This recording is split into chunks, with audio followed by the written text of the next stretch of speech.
Welcome everyone. This is student seminar presentation section. இன்னைக்கு நம்ம எதை பத்தி பார்க்க போறோம்னா collaborative learning. Collaborative learning, benefits of collaborative learning, examples of collaborative learning, disadvantage of collaborative learning, implementation of collaborative learning. சரி, collaborative learning னா என்ன? collaborative learning னா கிளாஸ் ரூமில் இருக்கிற ஸ்டூடெண்ட்ஸை நம்ம குரூப்பாக செப்பரேட் பண்ணி அவங்களுக்குள்ள ஒரு க்ரியேட்டிவ் திங்கிங்கை ஐடியாஸை நம்ம க்ரியேட் பண்ண சொல்கிறோம்.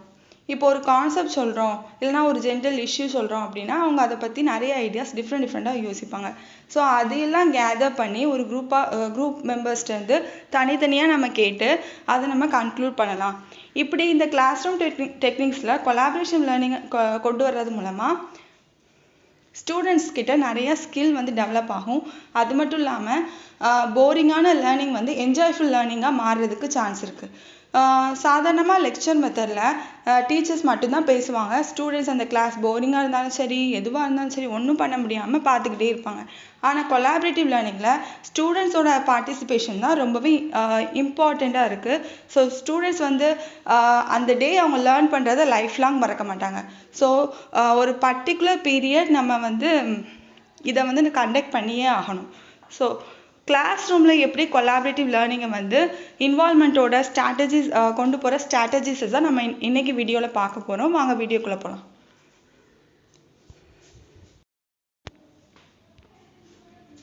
Definition of collaborative learning.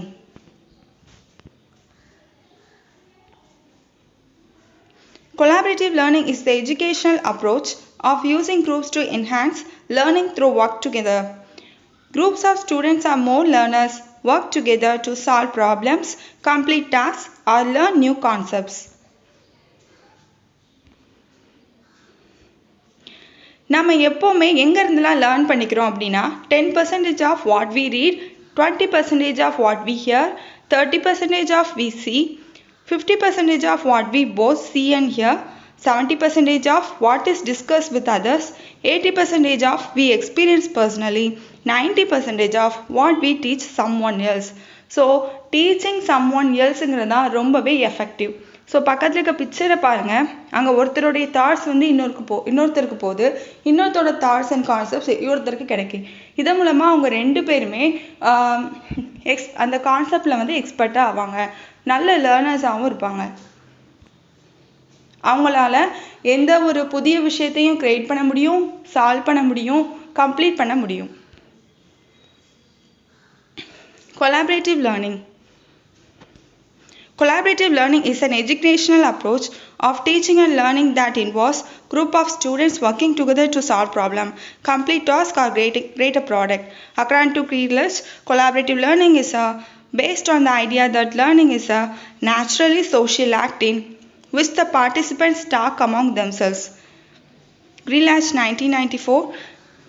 It is through the talk that learning occurs. So collaborative learning மூலமாக ஸ்டூடெண்ட்ஸ்லாம் ஜாயின் ஆகி அவங்க ஒரு டாஸ்க்கு, ஒரு சோஷியல் இஷ்யூஸ் இதெல்லாம் சால்வ் பண்ணுறப்போ அவங்களுக்கு நிறைய ஸ்கில்ஸ் பார்ன் ஆகுது, க்ரியேட் ஆகிட்டே இருக்குது. ஸோ க்ரியேட்டிவ் ஸ்கில்ஸ், கிரிட்டிக்கலாக திங்க் பண்ணுறது, தைரியமாக எழுந்திரிச்சு பேசுகிறது, எதுலேயும் இன்வால்மெண்ட்டோடு இருக்கிறது, லேர்னிங்கை என்ஜாய் பண்ணுறது, மெமரி கெப்பாசிட்டி, இப்படி நிறைய ஸ்கில்ஸ் ஸ்டூடெண்ட்ஸ் கிட்ட டெவலப் ஆகிட்டே இருக்குது. ஸோ அது மட்டும் இல்லாமல் அவங்களுடைய வியூஸ் மட்டும் இல்லாமல் ஆப்போசிட்டில் வியூஸும் கிடைக்க மூலமாக அவங்களோட நாலேஜ் இன்னும் டெவலப் தான் ஆகுது.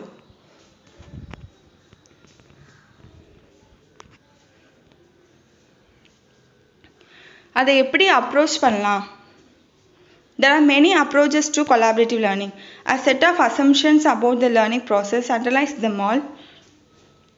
Learning is an active process whereby students assimilating the information and relate this new knowledge to a framework of previous knowledge. So ஒரு நாலேஜ் நமக்கு கட்டமைப்பு இருக்கும் மூளையில். கன்ஸ்ட்ரக்டிவிசம்னு படிச்சிருப்போம்.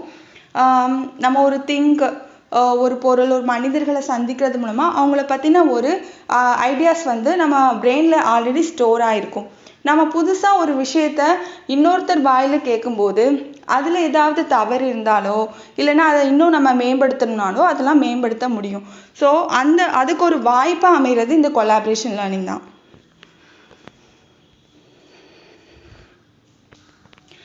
ஸோ செகண்ட் பாயிண்ட் பார்த்தீங்கன்னா, learning requires a challenge that opens the door for the learners to actively engage his or peers and his process and synthesis information rather than simply memorize and regurgitate it.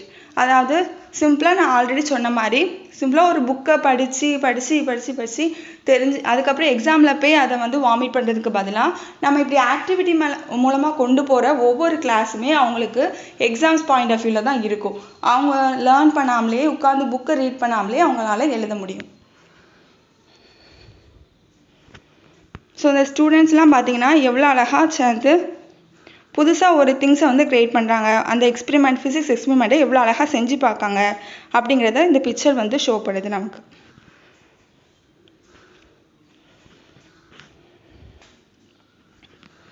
Learners benefit when exposed to diverse viewpoints from people with varied backgrounds. இப்போ நம்ம ஒரு life ஸ்டைலில் இருப்போம். நமக்கு வந்து எல்லா விஷயத்தையும் ஒரே பார்வையில் தான் பார்த்துட்ருப்போம்.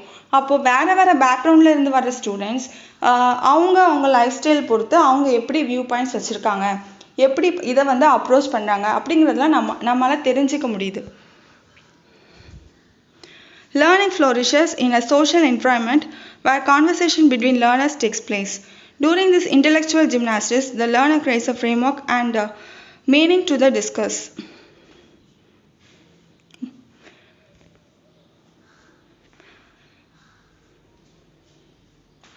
முரண்பாடான கருத்துக்கள் மூலமாக அவங்களால சோஷியல் என்வாயன்மெண்ட்டில் சஸ்டெயின் பண்ணுறதுக்கு ஒரு வாய்ப்பாக அமைகிறது வந்து இந்த கொலாபரேஷன் லேர்னிங் தான்.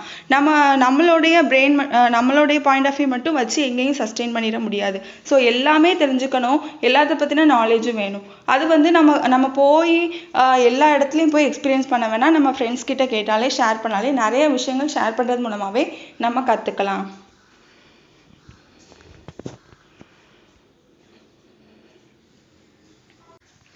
பெனிஃபிட்ஸ் ஆஃப் கொலாபரேட்டிவ் லேர்னிங் மூலமாக ஸ்டூடெண்ட்ஸுக்கு என்னென்ன பெனிஃபிட்ஸ் கிடைக்கு அப்படிங்கிறத பற்றி பார்ப்போம். டர்ன்ஸ் லேர்னிங் இன்டு அ ட்ரூலி ஆக்டிவ் ப்ராசஸ். ஸோ இங்கே நம்ம லேர்ன் பண்ண போகிறதே ஒரு ஆக்டிவ் ப்ராசஸ் மூலமாக தான், ஆக்டிவிட்டி மூலமாக தான். லெக்சர் மெத்தட் கிடையாது. ஸோ இப்போ ஆக்டிவிட்டியில் ஒரு ஸ்டூடெண்ட் இன்வால்வ் ஆகுறாங்க அப்படின்னா அவங்களுக்குள்ள என்னென்ன திங்கிங்லாம் இருக்கும், என்னென்ன இன்வால்மெண்ட் இருக்கும். ஃபஸ்ட்டு என்ன பண்ணுவாங்க, ஒரு டாபிக் பற்றி நம்ம டிபேட் பண்ண சொல்கிறோம். ஒரு ஸ்டூடெண்ட் என்ன பண்ணுவாங்க, அவங்க தாட்ஸை ஆர்கனைஸ் பண்ணுவாங்க. ஆர்கனைஸ் பண்ண தாட்ஸை வந்து அவங்களுக்குள்ளேயே சொல்லி பார்ப்பாங்க, தப்பாக சொல்லிடக்கூடாது அப்படிங்கிறதுக்காண்டி டெமான்ஸ்ட்ரேட் பண்ணிவிட்டு அதுக்கப்புறம் அந்த பாயிண்ட்ஸ் வந்து எப்படி இருக்கணும்னா மற்றவங்களோட பாயிண்ட்ஸை வந்து டிஃபெண்ட் பண்ணுற மாதிரி இருக்கான்னு ஒரு செகண்ட் திங்க் பண்ணுவாங்க. அது லேகிங் இருக்கான்னு பார்ப்பாங்க. அது மட்டும் இல்லாமல் அவங்க சொல்கிற பாயிண்ட்ஸ் வந்து கன்வின்சிங்காகவும் இருக்கணும். அதை கன்வின்ஸ் பண்ணுற மாதிரி சொல்லணும், அழுத்தி சொல்லணும். ஸோ இவ்வளோ ஆக்டிவிட்டி, இவ்வளோ ஒரு இன்வால்மெண்ட், இவ்வளோ திங்கிங் வந்து ஒரு ஸ்டூடெண்ட்குள்ளே க்ரியேட் பண்ண வைக்கிறது கொலாபரேஷன் லேர்னிங் மூலமாக தான். This active engagement means that the individual learns and retains more knowledge. Collaborative learning teaches how to think critically and quickly. ஒரு ஆக்டிவிட்டியாக இருக்கட்டும், பேசுகிற பேச்சு போட்டியாக இருக்கட்டும், எதுலனாலுமே அவங்க கிரிட்டிக்கலாக திங்க் பண்ணணும், அதே நேரத்தில் குயிக்காகவும் திங்க் பண்ணணும். இப்போது நம்ம சொல்கிற பாயிண்ட் வந்து கரெக்ட் பாயிண்ட்டு தான், ஆனால் அது லேட்டாக சொல்லிட்டோன்னா அதுக்கு வேல்யூ இருக்காது. ஸோ நம்ம சொல்கிற பாயிண்ட்டு ரொம்ப கிரிட்டிக்கலான அனலைஸ் பண்ண ஒரு பாயிண்ட்டாக இருக்கணும், எல்லாருக்கும் தெரிஞ்ச பாயிண்ட்டாகவும் இருக்கக்கூடாது. ஸோ அப்போ வேறு மாதிரி எப்படி சொல்லலாம் அப்படிங்கிறத அவங்க யோசிச்சுக்கிட்டே இருப்பாங்க. Promotes learning from others view points. So other view points மூலமாக அவங்க லேர்ன் பண்ணிக்கிறாங்க. ஸோ அவங்க ஒரு டிஃப்ரெண்ட் பாயிண்ட்ஸ் சொன்னால் தான் இதுக்கப்புறம் அவங்களுக்கு வேறு பாயிண்ட்ஸ் தோணும். ஸோ அதுக்கு வந்து யூஸ்ஃபுல்லாக இருக்கிறது அந்த அதர் வியூ பாயிண்ட்ஸ் தான். ஸோ அது மூலமாக நம்ம நிறைய விஷயங்களை தெரிஞ்சுக்கலாம். நம்ம ஒரு விஷயத்தை வந்து ஒரே கண்ணோட்டத்தில் பார்த்துருப்போம். ஸோ டைவர்ஸ் திங்கிங் வந்து எப்போ நடக்குதுன்னா மற்றவங்க வியூ பாயிண்ட்ஸை கேட்குறப்போ தான்.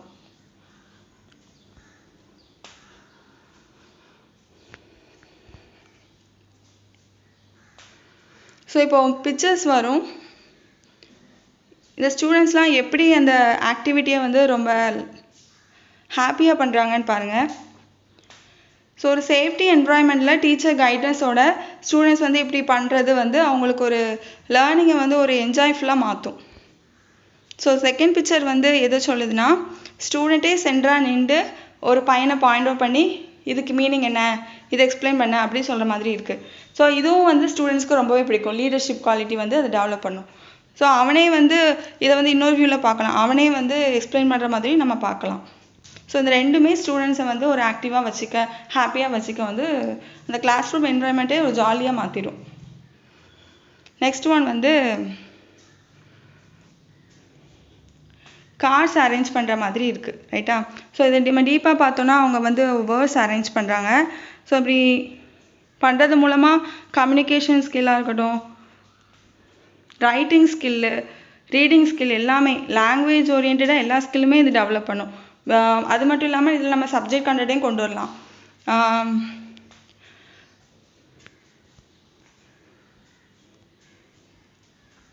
இப்போ ஒரு வேர்ட் எழுதி போட்டு அதுக்கு ரிலேட்டடான மீனிங்ஸ் எல்லாம் நீங்கள் ஜாயின் பண்ணுங்கள் அப்படின்னு சொல்லலாம். இந்த வேர்ட்ஸ் எல்லாம் ஜாயின் பண்ணி ஒரு சென்டென்ஸ் வந்து மேக் பண்ணுங்கள், யாரோட சென்டென்ஸ் வந்து கரெக்டாக இருக்குது அப்படின்னு பார்க்கலாம். ஸோ இங்கிலீஷ்லலாம் லேர்ன் பண்ண வைக்கிறதுக்கு, இங்கிலீஷை லேர்ன் பண்ண வைக்கிறதுக்கு இது ரொம்பவே யூஸ்ஃபுல்லாக இருக்கும். ஸோ எல்லாமே, எல்லா சப்ஜெக்ட்லேயுமே இந்த மாதிரி ஆக்டிவிட்டீஸ் எல்லாம் நம்ம வந்து கொண்டு வரலாம். So next one, improves communication skill. So நம்ம ஆல்ரெடி பார்த்த மாதிரி அதர் ஒப்பீனியன்ஸ் இருந்த ஐடியாஸ்லேருந்து நமக்கு நிறைய ஐடியாஸ் வந்து க்ரியேட் ஆகும். அப்போ கம்யூனிகேட்டிவ் ஸ்கில் வந்து ஆட்டோமேட்டிக்காக டெவலப் ஆகும். தைரியமாக எல்லாத்துலேயும் பார்ட்டிசிபேட் பண்ணுற டேலண்ட்டும் வந்து நமக்குள்ளே வரும். Enhance problem solving.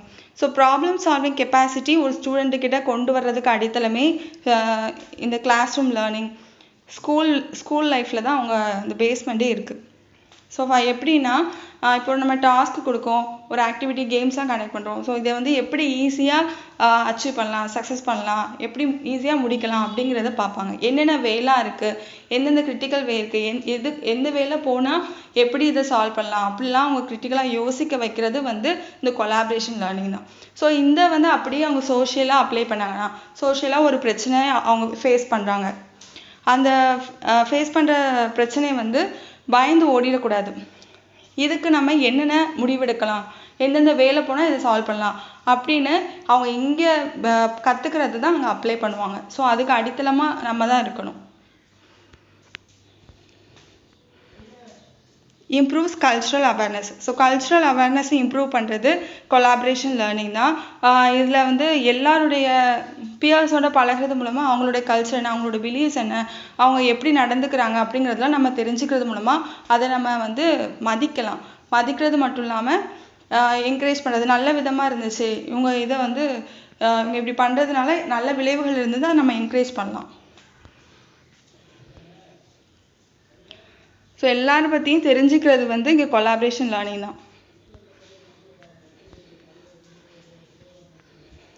Collaborative activities. Collaborative activities are any activities where learners are working cooperatively in pairs or groups. For example, para group discussion. Para group discussionல think, pair and share அந்த கேம்லலாம் brain storming section வைக்கலாம். Think பேர் ஷேர்னா என்னென்னா, students வந்து நம்ம ஒரு concept கொடுத்து அவங்கள think பண்ண வைக்கிறோம். திங்க் பண்ண வச்சுட்டு பேராக ஜாயின் பண்ண வச்சோன்னா அவங்க 2 பேரும் ஐடியாவை ஷேர் பண்ணிப்பாங்க. ஸோ இதில் பெஸ்ட் ஐடியா எது கன்க்ளூஷனுங்கிறத டீச்சர் முடிவு பண்ணலாம். ஸோ அந்த மாதிரி கிளாஸ் ரூம் ஆக்டிவிட்டியை வந்து ஸ்டூடெண்ட்ஸ் கிட்ட நம்ம கொண்டு போகலாம். அப்புறம் பிரெயின் ஸ்டார்மிங் செக்ஷன் வைக்கலாம். ஒரு எண்ட்லெஸ், முடிவே இல்லாத ஒரு பிரச்சனையை வந்து எழுதி போட்டு இதை பற்றி டிஸ்கஸ் பண்ணுங்க அப்படின்னு சொல்லலாம். ஸோ இது மாதிரி டிஸ்கஷன் மூலமாக நிறைய சொல்யூஷன் கிடைக்கும், நிறைய ஐடியாஸ் கிரியேட் ஆகும், புது ஐடியா கிரியேட் ஆகும். Completing share task in a pair or group, matching, sorting, ranking. குரூப்பாக ஒரு யார் வந்து மேட்சிங்கை வந்து ஃபாஸ்ட்டாக பண்ணுறா. ஸோ இதில் வந்து நம்ம சப்ஜெக்ட் ரிலேட்டடாக நிறையா கொண்டு வரலாம், ரைட்டா? ஃபார் எக்ஸாம்பிள்,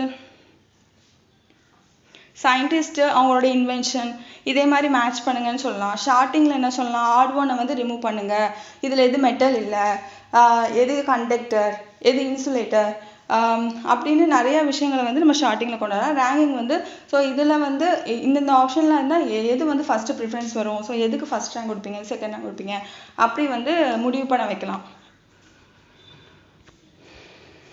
நெக்ஸ்ட் பாயிண்ட் என்ன, activities or games with a competitive element. Example bingo. Bingo மாதிரி ஒரு கேம் வந்து கண்டக்ட் பண்ணலாம். ஃபார் எக்ஸாம்பிள் அதில் வந்து 3x3 ஷர்ட் இருக்கும். அதில் ஒவ்வொரு ஸ்கொயர்லேயும் ஒவ்வொரு ஆன்சர் இருக்குது. ஸ்டூடெண்ட்ஸ் கொஷின் கேட்கும்போது அவங்க அந்த ஆன்சர் கிளிக் பண்ணி கரெக்ட் பண்ணி யார் ஃபாஸ்ட்டாக பிங்கோவை முடிக்கிறா அப்படின்னு பார்த்து என்கரேஜ் பண்ணலாம். Drama and role play. So role play மூலமாக அவங்களுக்கு நிறையா ஸ்கில்ஸ் வருது. ஆல்ரெடி சொன்ன மாதிரி கம்யூனிகேஷன் ஸ்கில், எங்கேயும் போய் ஸ்டாண்ட் பண்ணுற ஸ்கில், அது மாதிரி ஆக்டிங்கும் டெவலப் ஆகும். நிறையா படிக்கணும். ட்ராமா ரோல் பிளேலாம் வந்து ஈஸி கிடையாது. நிறைய லேர்ன் பண்ணி தான் அவங்க வந்து பண்ணணும். ஸோ அந்த லேர்னிங் கெப்பாசிட்டி வந்து அங்கே அதிகப்படுத்துறதுக்கு ட்ராமா அண்ட் ரோல் பிளே இருக்குது. Information exchange activities including barrier. இங்கே இன்ஃபர்மேஷன் எக்ஸ்சேஞ்ச் ஆக்டிவிட்டீஸ்னால் ஸோ ஒரு பேரியரை தாண்டி இந்த இன்ஃபர்மேஷன் எப்படி ஷேர் ஆகுது. ஃபார் எக்ஸாம்பிள் ஒரு லேர்னர் எடுத்துகிட்டு அவங்களுக்கு ஒரு பிக்சரையே இதே காட்டி அதை வந்து அவங்க மனசில் வச்சு இன்னொருத்தரை வந்து வரைய சொல்கிற மூலமாக அவங்களோட மெமரி கெப்பாசிட்டி அதிகமாகும். நம்ம ஆல்ரெடி பார்த்துருப்போம், ஒரு விஷயத்தை வந்து ஒரு லைனாக நிற்க வச்சு ஒருத்தர்கிட்ட சொல்லுவோம். அந்த விஷயம் வந்து எப்படி ஷேர் ஆகி மற்றவங்க லாஸ்ட் பர்சன் கிட்ட அந்த விஷயம் வந்து கான்செப்ட் வந்து எப்படி போய் சேர்ந்துருக்கு அப்படின்னு பார்ப்போம். ஸோ இது எல்லாமே கம்யூனிகேஷன் ஸ்கில்லை டெவலப் பண்ணுற கேம்ஸ் தான்.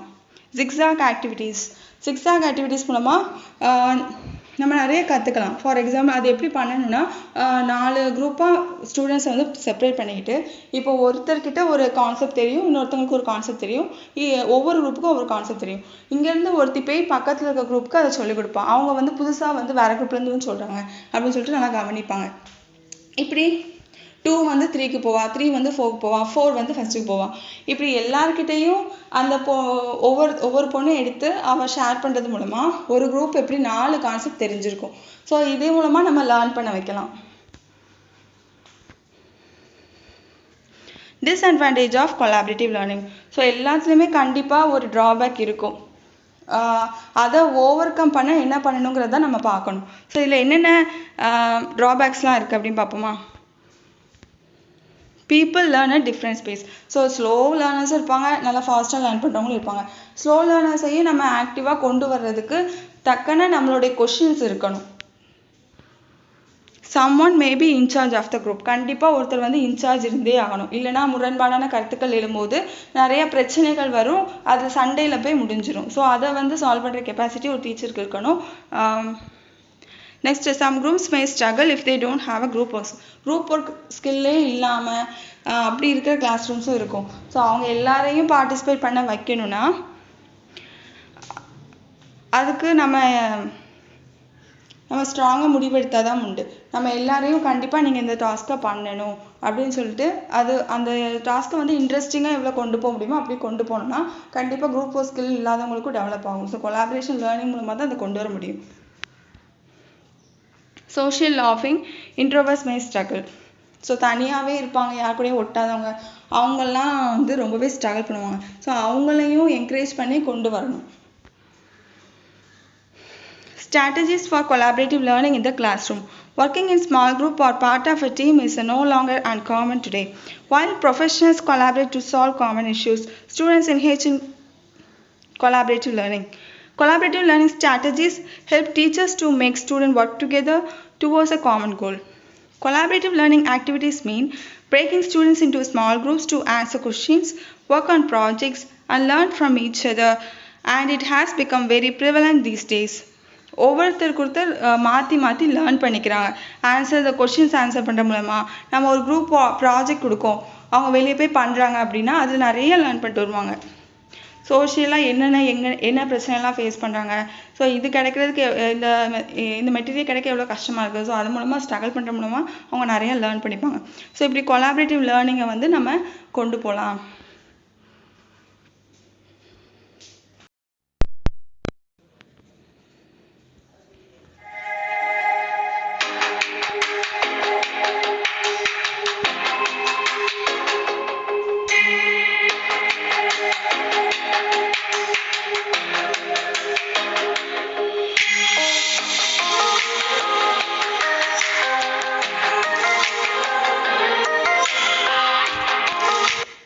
இந்த டீச்சர் வந்து எவ்வளோ அழகா ஸ்டூடெண்ட்ஸ் கிட்ட எல்லாரையும் இன்வால்மெண்ட்டோட பங்கேற்க வைக்காங்க. ஸோ ஸ்டூடெண்ட்ஸ் எல்லாம் சரௌண்டிங்கில் தான் இருக்காங்க, ரொம்ப தூரமாக இல்லை, கிட்டத்தில் இருக்காங்க.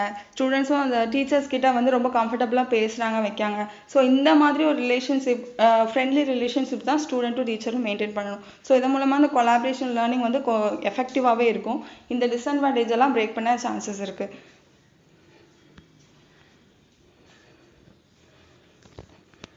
Create complex collaborative learning activities. Select students to work together. Form teams with proper size for effective collaboration. So proper சைஸில் இல்லை, 12 பேர் 14 பேர்னு போயிட்டே இருந்தாங்கன்னா அங்கே இன்வால்மெண்ட்டே இருக்காது. ஒரு ப்ராப்பர் சைஸை வந்து நம்ம தான் மெயின்டைன் பண்ண வைக்கணும். ஸ்டூடெண்ட்ஸ் செலக்ட் பண்ணுறதுலேயும் நம்ம தான் கவனமாக இருக்கணும். ரொம்ப சோர்வாக இருக்கிறவங்களையும் ஒரே டீமில் போட்டுறக்கூடாது. ஆக்டிவாக இருக்கிறவங்களாம் ஒரே டீம் போட்டோன்னா அவள் வின் பண்ணுவா, வின் பண்ணவே மாட்டா, இவங்களுக்கு அந்த கேமே போர் அடிச்சிடும். அப்படிலாம் நம்ம குரூப் பிரிக்கும் போது கவனத்தோடு பிரிக்கணும். கோல்ஸ் இல்லாமல் ஒரு ஆக்டிவிட்டி நம்ம பண்ணக்கூடாது. இந்த ஆக்டிவிட்டி பண்ணுறாளா, வீட்டுக்கு போகும்போது இவ இதை லேர்ன் பண்ணிட்டு போகிறா அப்படிங்கிறத நம்ம முன்னாடியே ஃபிக்ஸ் பண்ணி என்ன ஆக்டிவிட்டி இன்னைக்கு பண்ண வைக்கலாம் அப்படிங்கிறத ஃபிக்ஸ் பண்ணி கொண்டு வரணும். அதே மாதிரி கேம்ஸு டாஸ்க்லாம் ரொம்ப ஈஸியாக இருந்துடக்கூடாது, அதுவும் போர் அடிச்சிடும். நல்லா கிரிட்டிக்கலாக திங்க் பண்ண வச்சு பண்ண வைக்கிற மாதிரி இருக்கணும். ஒவ்வொரு குரூப்புக்கும் டிஃப்ரெண்ட் டாஸ்க்கு கொடுக்கணும். ஸோ அதை எப்படி அவள் ஃபஸ்ட்டே ஃபேஸ் பண்ணுவோம் அப்படின்னா அவளுக்கு முடியாது. ஸோ முன்னாடியே நம்ம ப்ரீவியஸாக இந்த டாஸ்க் தான் பண்ண வைக்க போகிறோன்னு ஒரு டிஸ்கஷன் மீட்டிங் போட்டு அவளை அடுத்த நாள் இதை பார்ட்டிசிபேட் பண்ண வைக்கலாம். So at final, with technology, students can collaborate on almost anything, anytime with an internet connection and the right tools. Use technology to make it easier for students to work together outside of the classroom, freeing up more time for in-class activities. So இது என்ன சொல்லியிருக்காங்கன்னா, நம்ம வந்து video conferencing மூலமாகவே ஸ்டூடெண்ட்ஸை வந்து enhance பண்ணி என்னென்ன நாளைக்கு என்ன ஆக்டிவிட்டி பண்ணலாம் அப்படின்னு பிளான் பண்ணிவிட்டு, ஸோ நெக்ஸ்ட் டே வந்து நம்ம கிளாஸ் ஆக்டிவிட்டிக்கு டைம் ஒதுக்கலாம். நம்ம மற்ற ஒர்க்லாம் தாண்டி கிளாஸ் ஆக்டிவிட்டிஸு டைம் கிளியர் பண்ணுறதுக்கு இது ஒரு டெக்னாலஜி வந்து ரொம்பவே ஹெல்ப்ஃபுல்லாக இருக்கும். Students make individual progress in tandem with others, working towards a common goal. Students are accountable to one another and with appropriate direction will self-manage this. Pupils learn to better understand and anticipate difference, recognize it in themselves and others, and use it to their advantage.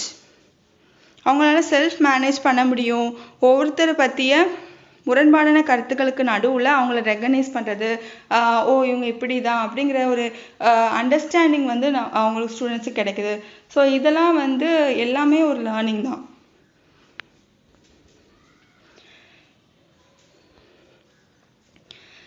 இன்றைக்கி நம்ம collaboration லேர்னிங்னா என்னங்கிறத தெளிவாக பார்த்தோம். Thank you.